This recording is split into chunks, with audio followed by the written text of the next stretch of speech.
Yeah. Yeah. And our experts are Professor Sanjeevani Khanna. I think she's not here today. And Dr. Sunita Verma. She's Director Obs and Gynae at Fortis Shalimar Bagh. Past President, Delhi Gynae Forum North. Recipient of APJ Abdul Kalam Award for Excellence. And she's awarded among the top gynecologists of North India by ET Health World. And speaker is Dr. Dhavani Mago. She's DGO Diploma in ART, consultant at SCI International Hospital, and she's also diploma in endoscopy from Germany. So welcome, Dr. Mago. A very good afternoon, ma'am, to my respected seniors and my colleagues. And I would like to thank the South Delhi Gynae Forum for giving me this opportunity. And special thanks to Dr. Sanjeevni and Dr. Sunita Verma for giving me the right guidance. My topic today is hysteroscopic fertility enhancing procedures, which is evidence based. So, amongst all the procedures for evaluating the uterine cavity, hysteroscopy is considered the gold standard in evaluating the intrauterine pathologies and mostly treating them in the same sitting. The uterine cavity and endometrium are considered to be fundamental for the implantation of the embryo and normal placentation. The indications for hysteroscopy in infertility are intrauterine pathology, unexplained infertility, previous IVF failures, two or more, and repeated pregnancy loss. So, according to the studies done by Fatimi et al. In 2010, prevalence of abnormal hysteroscopic findings in infertility population ranged from 12 to 45%. And in unexplained infertility, this study was done by Shoki et al. In 2012. There were almost one third of the patients with normal HSG and ultrasound findings were detected with intrauterine abnormalities. So my first case is a case of multiple endometrial polyps. She was a 40-year-old patient, case of primary infertility, and her cycles were regular. On ultrasound, we found that her ET was 10 millimeters post-menstrual. So this is the hysteroscopy finding where the endometrium was very much inflamed and polypoidal growths were seen all over the cavity. So we put this patient on GnRH agonist and repeated, this is the second look hysteroscopy. So here the inflammation had reduced, but the polyps persisted. So we proceeded with polypectomy for this patient, and this was a pre-IVF hysteroscopy. So, and then she conceived with triplets with us. My next case is again of polypectomy. This was an incidental finding of a polyp in the left uterotubal junction. And we proceeded with polypectomy using simple scissors. And the base was cut. We avoided the use of any energy source to preserve for least damage to the endometrium. And here the 2 millimeter scissor size is 2 millimeters, and we just clip it and send for biopsy. So according to the studies by Yanahara in 2008, excision of polyps located at the uterotubal junction are associated with significantly higher pregnancy rates. And for infertile patients with a polyp, surgical removal is recommended to allow natural conception or ART, stated by AAGL Practice Guidelines 2012.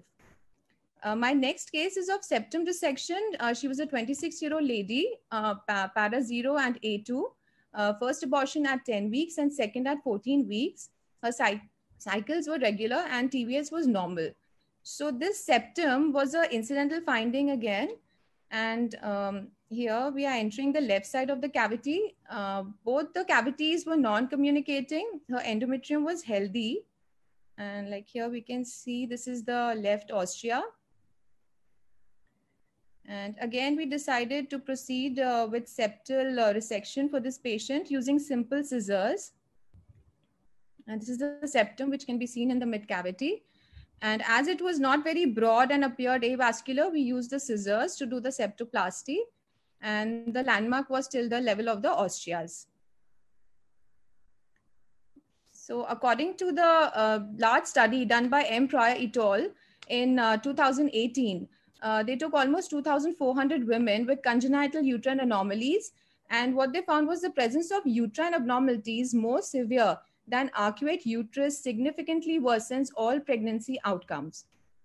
And if the septum is more than 1.5 centimeters, the ASRM practice guidelines state that it may be reasonable to perform septal incision in patients with or without infertility or prior pregnancy loss.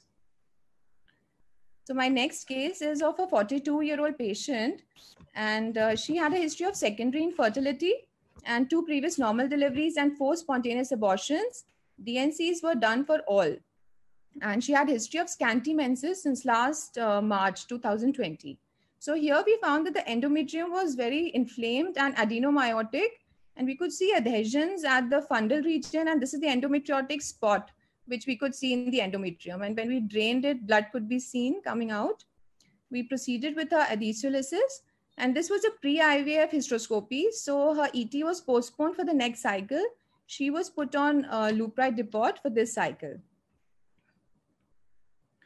So according to the AAGL guidelines 2017, hysteroscopy is the most accurate method of diagnosis of intrauterine adhesions, and hysteroscopic lysis of adhesions is recommended approach for symptomatic intrauterine adhesions. My next case is of Asherman syndrome. She was a 35-year-old patient with case of secondary infertility. She had 2 previous abortions and DNCs were done for both, and history of scanty menses since 6 months. And on TVS, the uterine cavity appeared irregular with thin endometrium. So when we entered the cavity, we could see flimsy adhesions all over the uterine cavity. The anatomy could not be made out. The cavity was obliterated, and even the osteas could not be made out. So we proceeded with the adhesiolysis using simple scissors. And finding the plane, we were able to form a reasonable cavity by the end. So this is the image of final image of the cavity. And next case is of tubal cannulation. This patient was a 29-year-old patient, and she had history of left salpingectomy done for ectopic pregnancy, and the right tube was blocked on HSG, case of secondary infertility again. So we proceeded with tubal cannulation on the right ostrea. This is the guide wires entering from the right ostrea. And this is mostly done in cases of tubal occlusions where we suspect a mucus plug or debris and not an infective pathology. Here the guide wire can be seen coming out from the right tube. And after the cannulation, we could see the spill, the dye coming out from the right tube. Yeah, so my next case is of a 39-year-old patient. This was a pre-IVF hysteroscopy, and it's a very interesting case, the case of secondary infertility. This patient had 1 live child, and I'll just play this. Yeah, so this patient had 1 live child, 1 spontaneous abortion. Her cycles were regular with dysmenorrhea. And she had a history of salpingo-oophorectomy done for endometriotic cyst in 2016. So when we entered the cavity, there was chocolate fluid all over, and we drained the chocolate fluid, and we wanted to see where it was coming from. So after reducing the pressure of the saline, we could see the blood seeping in from bilateral ostia. So this is the left ostia. And again, after increasing pressure, it's going away. And now again, it is coming back after reducing the pressure. So similarly, we could see this on the left ostia, right ostia as well. And this was a pre-IVF hysteroscopy. So we had to postpone her embryo transfer, put her on Leupride for 3 months, and we advised a tubal clipping before the IVF. So this is the right ostia. Again, the blood could be seen seeping in.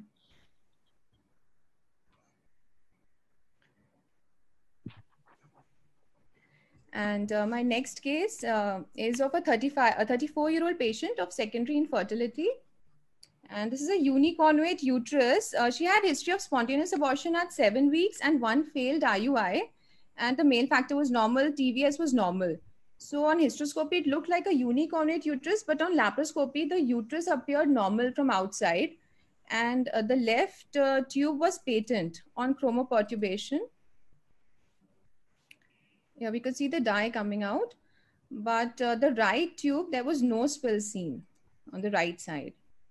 And this tube was connected to a rudimentary horn. This rudimentary horn can be seen on the right side, which was non-communicating with the uterus. So we proceeded with the metroplasty towards the right side and put this patient on estrogen for 3 months, and she conceived naturally. And my last case is I would just like to show subendometrial installation of bone marrow cells in the in cases of endometrial atrophy. And this is these are research-based studies, and we are using the bone marrow aspirate concentration. And this was a patient, 34-year-old. She had 3 previous abortions, 1 MTP and 2 spontaneous abortions, and DNCs were done for all 3. And her cycles were scanty. And on TVS, the endometrium was always 3 to 5 millimeters.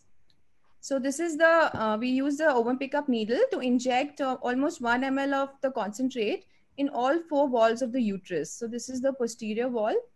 And so we can see the bulge after some time. You can see the bulge of the endometrium after the installation.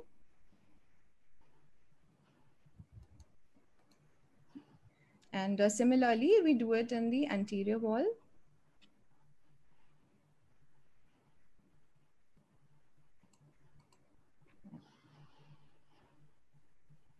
So additional work and improvements are needed, but the basis has been formed for this therapeutic application of uterine cells. PRP is again a promising study for Asherman syndrome and thin endometriums. And I would like to conclude that hysteroscopic evaluation of nulliparous women with unexplained infertility could be useful to detect lesions not diagnosed with other tests. And the treatment of these endocavitary lesions plays an important role in the diagnostic and therapeutic item. Thank you. Thank you, Dr. Margot. Your videos are really beautiful. And may I request Dr. Sunita Verma to kindly give her expert opinion and comments. I don't have any formal presentation, but first of all, I would like to thank Dr. Angela and Dr. Sunita for this wonderful opportunity. I have been given the very daunting task of representing Dr. Sanjeevani Khanna ma'am, whom I cannot hope to match even in my wildest dreams. But her guidance, her mentorship has taught us a lot. And as 3 of us connected, Dr. Dhwani, ma'am, and myself, to make this presentation, it was a real learning process. I'm very grateful to her. Dr. Dhwani has worked very hard and has presented a very large variety of very interesting videos. And this showcases her experience, her hard work, and her dedication. I just wanted to make a few comments about hysteroscopy, which on reading, I found. There was an interesting article which was quoted by Dr. Linda Bradley, and she said that the hysteroscope should be considered as a stethoscope of the uterus, aiming to optimize conditions where the embryo will spend most of its time after fertilization. So in the practice of ART, we are very concerned about the medium or the culture in which the embryo spends just 5 to 6 days. But where the embryo is going to spend the next 9.5 months is the area where conditions have to be optimum. And in addition to the conditions which Dr. Dhwani mentioned about where hysteroscopy is useful, it's also useful in treating myomas, in submucous myomas, which are the FIGO 1, 0, 1, and 2 types, endometritis, in cesarean section or hysterotomy, isthmoseals. One more comment I'd like to make is about office hysteroscopy, because now it has come into vogue with a very narrow, less than 3 millimeter hysteroscopes where there is no need to dilate the cervix, even in a nullipara. A nulliparous cervix has a diameter of about 2.7 mm. So if you have a scope of that diameter, you don't really need to dilate, and you can do it in an office where patient does not need general anesthesia. It's also now there are studies which have been done. There's a very latest study of 2019 where they have looked at tubal